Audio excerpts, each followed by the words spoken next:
မြေကပြတ်နေပြီးဘာစိုက်မြေစီမမကျွေးရင်မဖြစ်ထွန်းတော့ဘူးဆိုတော့ဥတို့အတွက်ရွယ်ကူပြီးထိရောက်တဲ့ကမ္ဘာအသိအမှတ်ပြုမြေပြင်ဆေးပြောပြမယ်ရှင် IMO ဆိုတဲ့ Indigenous Microorganisms ဒေသခံအဏုဇီဝသက်ရှိသဘာဝဆေးပါရှင်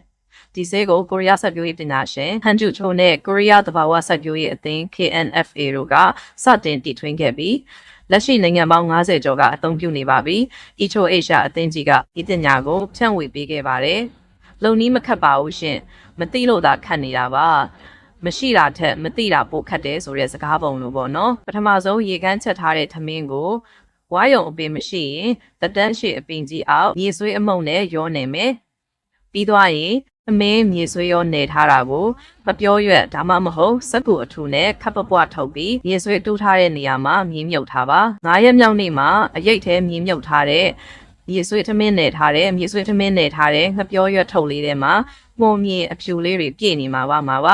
အဲ့ဒီလာတဲ့မှုံမြင်ဖြူတွေပြည့်နေတဲ့ထမင်းမြေဆွေးနဲ့ကိုဘူးရဲ့3ပုံတစ်ပုံထိထဲပါပြီးရင်အဲ့ဒီဘူးထဲမှာဖဲထန်းလျက်အရေကိုစတူထက်တဲ့ငွေပြီးအဝတ်ပါအုပ်ထားပါ9ရက်ပြည့်ရင်ကိုတို့ရဲ့ရေစီလွာကိုပြုပြင်ပေးနိုင်တဲ့အကောင်းဆုံးဆေးကိုရပါပြီ။ကြာရှည်သိမ်းထားခြင်းရင်ဖွဲနှုတ်ရောပြီးအရိတ်ထဲ6ခံပြီးအမှုန့်လုပ်သိမ်းထားပါ။အရွက်ဖြန်းမယ်ဆိုစီတဆရေအစင်900အမြင့်လောင်းမယ်ဆိုစီ1ရေအစ200ဆေးကိုအရေးတိုင်းသုံးမယ်ဆိုတစ်လတစ်ခါထန်းရက်ထည့်ပြီးအေးတဲ့နေရာမှာထားပါ။ IMO ဟာမြေစီလွာအာဟာရပြေဝကလေဝင်ရေစိတ်ကောင်းလာတယ်။သီးနှံအထွန်းနှုန်း10မှ20ထိတိုးပြီးဓာတ်မြေဩဇာနဲ့ပိုးသက်စေကုန်ကြစရိတ်30မှ50% ရှော့ချပေးတယ်။ IMO သုံးထားရင်တက်နိုင်ဆုံးမြေအောင်ပိုးသက်စေမသုံးပါနဲ့။နှစ်မဖြစ်မနေမို့သုံးရရင်10ရက်ကြာမှ IMO ပြန်ထည့်ပါနော်။ကုန်ကြတက်တာလို့လွယ်ကူလို့အထင်မသေးနဲ့ရှင်။တောနဲ့ထဲကတစ်ပင်တွေဟာပိုးသက်စေဓာတုမြေစီမရဖဲ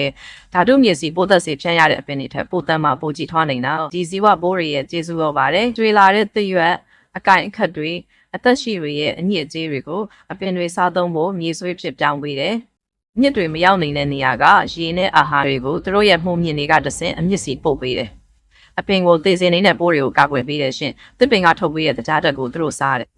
အခုလိုပြည့်စုံအောင်ရှင်းပြရတာကမြမဆက်ပြိုးသမားတွေကထွက်လာတဲ့အသီးနှံကဈေးကောင်းမရသလိုဓာတ်မြေဩဇာကြီးမိခိုနေရပြီးမြေစီဆေးတွေဈေးကြီးအမျက်နီးလို့ပါမိပြောခဲ့တဲ့ဒီနည်းကိုသိချသုံးမယ်မြေစီလုံးအချက်ရော့ချနိုင်မယ်မြေစီလောပိုကောင်းလာမယ်ကျေးဇူးတင်ပါတယ်ရှင်ရွှေတောင်သူ Facebook YouTube TikTok ကို follow subscribe အထားနော်